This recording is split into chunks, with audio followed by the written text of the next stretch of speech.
mabilis na sulyap sa ibang balita. Nasa bansang Thailand na si Pangulong Noynoy Aquino para sa 2 araw na state visit. Tatalakayin sa pagbisita ng Pangulo ang mga bilateral agreement ukol sa pagsugpo sa kriminalidad, gayon din ang pagtutulungan sa trahedya at kalamidad. Pero bago umalis ng bansa, nag-iwan na ng bilin ng Pangulo sa iba't ibang ahensya kaugnay sa pagresponde sa bagyong Chedeng. Inaasahan ko po lahat na nangako sa akin na handa-handa na tayo sa parating na bagyo. 3 araw na raw pong handa, ay talagang matutupad po at hindi po ako magugulat habang nasa Thailand. At pag ako po'y nagulat, magugulat rin po kayo pagbalik ko. Pinadalhan na ng sapina ng DOJ si dating Pangulo at ngayon Pampanga Representative Gloria Macapagal Arroyo. Kaugnay po yan ang reklamong plunder na inihain ni dating Solicitor General Frank Chavez. Reklamo ni Chavez, mali umano ang paggamit ni Arroyo sa pondo ng OWA. Ayon sa takapagsalita ni Arroyo na si Elena Bautista Horn, hindi pa nakakarating sa kanila ang sapina kaya tumanggi muna silang magsalita. Samantala, magpapatupad ng rollback ang kumpanyang Total at LPG Marketers Association sa presyo ng LPG. Simula alas 12 ng hating gabi mamaya, piso kada kilo o katumbas ng 11 piso kada regular na tangke ng LPG ang bawas presyo ng Total. 50 sentimo kada kilo naman ang rollback ng LPGMA. At sa iba pa ring balita, 6 na istasyon ng LRT Line 1 ang pansamantalang isasara simula sa Sabado hanggang Lunes. Ito ay para bigyang daan ang signaling system integration ng North Extension Project. Ang mga maapektuhang istasyon ay ang Abad Santos, Arpapa, 5th Avenue, Monumento, Balintawak at Roosevelt.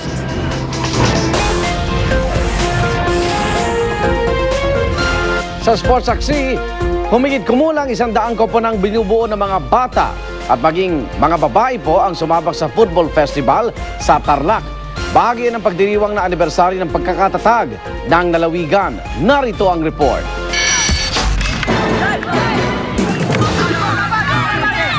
Walang kapagurang pagtakbo at malaaskal na pagsipa sa bola.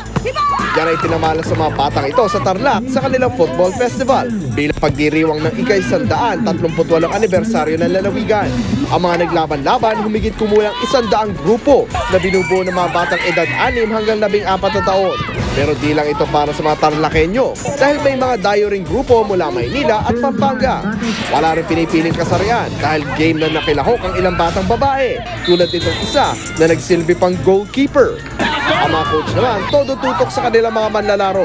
May mga mukhang kabado, mayroong napapapalakpak. At syempre pa, mga di mapigilang mapatalon sa tuwing nakakagol ang kanyang koponan. Tuwan-tuwa rin syempre mga manonood na sariling cheering squad na rin ng kanilang suportadong mga grupo. Football here in Tarlac, matagal na po. Ang football school po natin started way back 2006. Tapos although ngayon po because of the resurgence nung fever ng football, so at saka ating paglabas ng mga ASCALs, talagang lumakas na naman po yung football mania at dumadami po ang naglalaro rito sa lalawigan ng Tarlac. Para sa Saksi, James Velasquez, Sagula. Samantala, wala raw espesyal ang pagtrato na natatanggap ang pamilya Ampatuan na mga akusado naman sa Maguindanao Massacre case. Yan po ang giniit ng kanilang abogado sa gitna ng mga inilabas na larawan ni Maguindanao Governor Toto Mangudadato na anyay patunay na binibigyan ng VIP treatment ang mga Ampatuan. Saksi si Ian Cruz. Imbes na nasa selda, sa litratong ito ay makikita raw si Andalang Patuan Sr. na nasa ground floor ng Quezon City Jail Annex sa Campagundiwa, Taguig. Git ni Maguindanao Governor Toto Mangudadato, patunay raw ito na nabibigyan ng VIP treatment ang mga Ampatuan na suspect sa Maguindanao Massacre. May kuha rin sa ilang sasakyan na gamit umano napakaraming bisita ni Ampatuan na ayon kay Mangudadato ay di raw dapat pinapayagan. Hindi sinabi ni Mangudadato kung sino ang kumuha ng mga larawan at kung kailan ito kinuha. Marami pa tayong pasasabugin dito. Patikim lang to eh. Ayaw nila magano eh. Di video. Video. Anong ginagawa nila? Makikita natin doon. Ang mga ito raw ang dahilan kung bakit ipinagpipilitan ng kaanak ng mga biktima ng Maguindanao Massacre na ma-inspeksyon ng selda ng mga Ampatuan para matiyak na wala ngang VIP treatment sa kanila. Pero ang gusto raw ng BJMP, isang abogado lang sa prosekusyon at depensa ang mag-inspeksyon. Secretary Robredo, pwede ba ho imbestigahan niyo po itong warden neto dahil sigurado po ang mga biktima na meron po siyang tinatago na naging dahilan ng kanyang hindi pagpayag na masilayan namin ang mga ampatuan dito sa Camp Bagong Diwa. Pero giit ng isa sa mga abogado ng mga ampatuan na si Attorney Gregorio Narvasa, walang espesyal na pagtrato sa kanilang mga kliyente. Bukod dito, ayaw na niya magkomento sa mga litrato na hindi pa raw niya nakita. Hindi rin natuloy ang inspeksyon ayon kay BJMP Director Rosendo Dial dahil hindi raw dumating ang ibang miyembro ng prosekusyon. Kung ganito rin lang naman ang sitwasyon na papalurin ka pa kung saan-saan at marami pang wag na. Yung prosecution lawyer pwedeng pumasok. Ilan sila? Actually, sabi niya, 7 sila eh. So, pito sila pa. Pwede silang 7 pumasok. Sabay-sabay, sir. Sabay-sabay para makita nila. Anytime yan, sir. Oh, anytime. Niyaya ko nga siya. If she can come back, mamaya alas 12, sabi ko.